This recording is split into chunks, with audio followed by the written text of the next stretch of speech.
হরিণের মাংসসহ ৬ চোরা কারবারিকে আটক করেছে কোস্টগার্ড। বাগেরহাট মোংলার ফেরিঘাট সংলগ্ন এলাকায় অভিযান পরিচালনা করে ১১ কেজি অবৈধ হরিণের মাংসসহ তাদেরকে আটক করা হয়।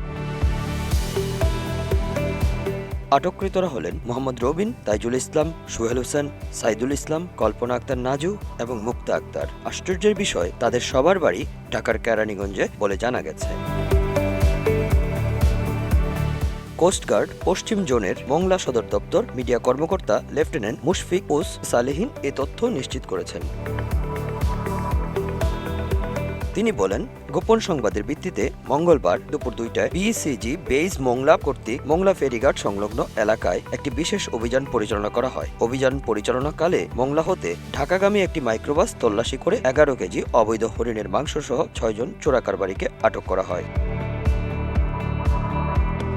কোস্টগার্ড কর্মকর্তা সালেহীন আরও বলেন, জব্দকৃত অবৈধ হরিণের মাংস, মাইক্রোবাস এবং আটককৃত চোরা কারবারিদের বিরুদ্ধে আইনানুগ ব্যবস্থা গ্রহণের নিমিত্তে মোংলা থানা পুলিশের উপস্থিতিতে পূর্ব সুন্দরবনের ডাংমারি ফরেস্ট অফিসে তাদের সোপর্দ করা হয়।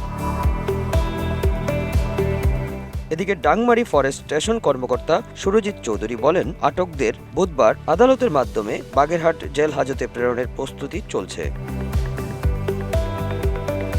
Bangla affairs news desk.